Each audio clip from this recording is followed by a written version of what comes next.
مجھے بھگت نے کہا، جو جینا چاہتے ہو تو جگن ناتھ بن جاؤ۔ جگن ناتھ کو جانتے ہیں آپ؟ ہمارے ہاں بادام کی ایک پہیلی ہوا کرتی ہے، ادھر کاٹ ادھر کاٹ، بیچ میں بیٹھا جگن ناتھ۔ بس جگن ناتھ بن جاؤ، سکھی ہو جاؤ گے۔ یہ جگن ناتھ کیا ہوتا ہے؟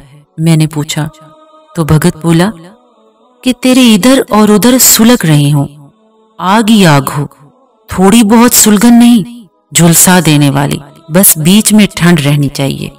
چاروں طرف آگ لگی ہو تو بیچ میں ٹھنڈک کیسے ہوتی ہے؟ میں نے پوچھا۔ بس ہوتی ہے، کچھ باتیں ایسی ہوتی ہیں جو سمجھ میں نہیں آتی۔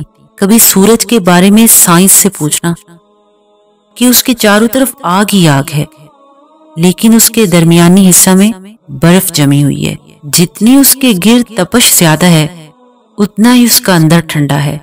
بس اللہ نے بنایا ہے ایسے تاکہ اس کی زندگی کا سفر جاری رہے۔ بس فطرت سے سیکھو۔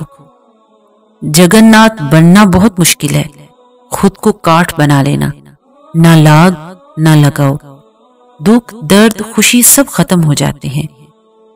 ظاہر ہے جب لگن ہی نہ رہے تو جلن کیسے ہوگی؟ بس مجھ پر بھید کھل گیا کہ سکھ خوشی کا نام نہیں، غم اور خوشی دونوں سے بے نیاز ہو جانے کا نام ہے۔ دنیا کو بدلنا خام خیالی ہے، خود کو بدلو، ذات کے حوالے سے نہیں، اللہ کی نظر سے گرد و پیش کو دیکھو، نہ لاگ نہ لگاؤ، اور جب لاگ لگاؤ نہ رہے تو حسن ہی حسن نظر آتا ہے، کانٹے میں بھی اور پھول میں بھی۔